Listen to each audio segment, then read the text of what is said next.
નમસ્કાર વિદ્યાર્થી મિત્રો, હવે તમે આ વિષયના વિડીયોઝ એક સાથે પણ જોઈ શકો છો. તેના માટે વિડીયો નીચે મારી ચેનલનું નામ છે, તો ચેનલમાં જઈ પ્લેલિસ્ટમાં જશો તો આ વિષયના વિડીયોઝ એક સાથે જોઈ શકશો.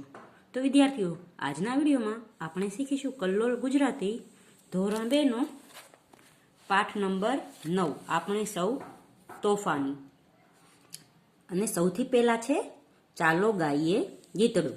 તો અહીં એક ગીત આપવામાં આવ્યું છે જ્યાં વાંદરાઓનો હુપાહુપ કરી રહ્યા છે, એક ડાળથી બીજે ડાળે ચડી રહ્યા છે.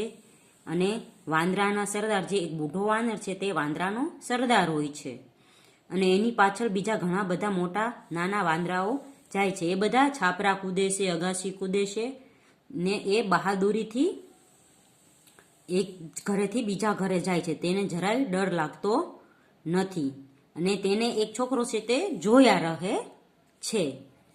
વડલા ડાળે વાંદરા ટોળી કરતી હુપા હુપ, છાનો મનો જોયા કરું થઈને ચૂપા ચૂપ. તો વડલાના ડાળે જે વાંદરાની એક ટોળી છે તે હુપાહુપ કરે છે, એટલે કે એક ડાળથી બીજા ડાળે જાય છે અને બહુ મસ્તી કરે છે. એ વાંદરાઓ બહુ જ તોફાની છે. ને ત્યાં એક છોકરો છે તે છાનો મનો ઊભો રહીને તે વાંદરાઓ શું કરી રહ્યા છે તે જુએ છે. એક મોટો બુઢિયો એ વાનરનો સરદાર, એની પાછળ નાના મોટા વાંદરા છે 10-12. તો અહીં એક વાંદરો છે જે બુઢો જેવો લાગે છે, એ વાનરનો સરદાર છે, અને તેની પાછળ નાના મોટા 10-12 બીજા વાંદરા પણ છે. છાપરા કૂદે કૂદે અગાશી, એવા એ બહાદુર, એવા એ બહાદુર, છાનો મનો જોયા કરું થઈને ચૂપા ચૂપ. તો એ બધા વાંદરાઓ છે તે ખૂબ જ તોફાની છે. તે છાપરા કૂદે છે, બધાની અગાસીઓ કૂદે છે, તોય તેને ડર નથી લાગતો. તે બહુ જ બહાદુર છે. અને એક છોકરો છે તે એને જોયા જ રાખે છે. લીમડા કેરી ખાય લીંબોળી, વડના ખાય ટેટા, કેરી કેરી ખાઈ ખાઈને ગોટલા નાખે હેઠા. તો એ વાંદરાઓ છે તે લીમડાની લીંબોળી ખાય છે અને વડના ટેટા ખાય છે, અને બધી કેરી ખાઈ ખાઈને ગોટલા હેઠા નાખે છે. ઠેકડા મારે મારે ગુલાટો, કરતા ઝૂટા ઝૂટ, કરતા ઝૂટા ઝૂટ, છાનો માનો જોયા કરું થઈને ચૂપા ચૂપ. તો એ બધા વાંદરાઓ છે ઠેકડા મારે છે, ગલોટિયા મારે છે, એક ઝાડેથી બીજા ઝાડે જાય છે, અને હું એ બધા જે કરી રહ્યા છે એ છાનો મનો જોયા કરું છું. તો અહીં વાંદરાની ટોળીની જે મસ્તી, જે તોફાન છે એ અહીં કાવ્યમાં વ્યક્ત થયેલું છે. પછી નીચે છે તમારા મિત્ર બોલ્યા વગર અભિનય કરે છે તે ઓળખો. તો અહીં આપણે એવું કંઈ કરવાનું નથી. છાના મના જોવાનું, હુપાહુપ કરવાનું, છુપાઈ જવું, ઠંડા પાણીમાં ડૂબકી ખાવી, ખોટી કેરી ખાટી કેરી ખાવી ને લીંબોળી ખાવી, આ બધાનો અભિનય કરવાનો છે. પછી અહીં છે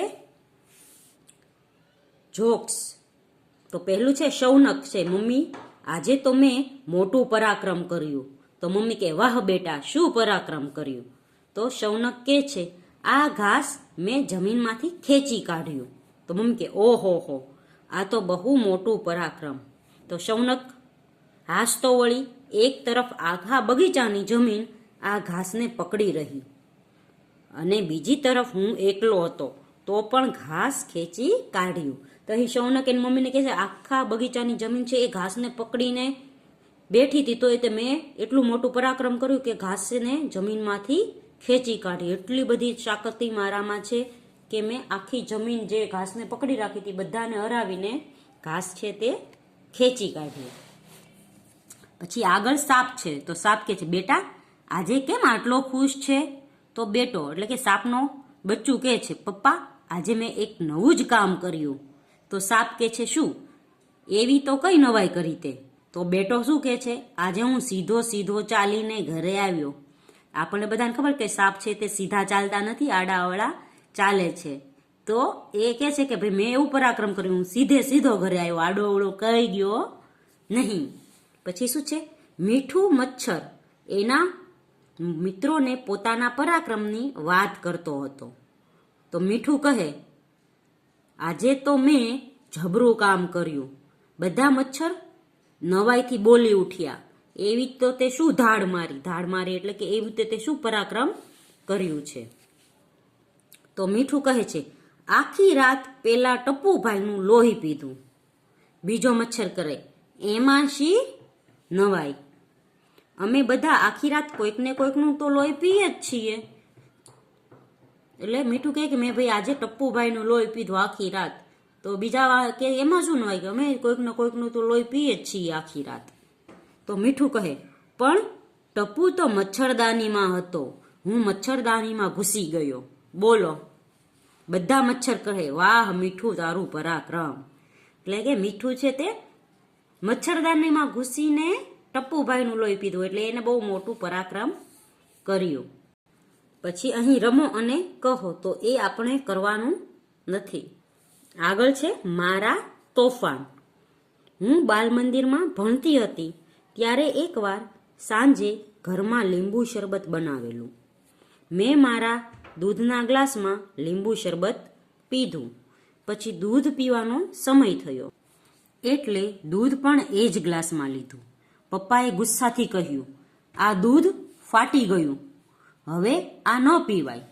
મને નવાઈ લાગી. મેં પપ્પાને કહ્યું, દૂધ ફાટે એટલે શું? પપ્પા કહે, એ તો દૂધમાં ખાટી વસ્તુ ભળે એટલે દૂધ ફાટી જાય, તને ખબર ન પડે.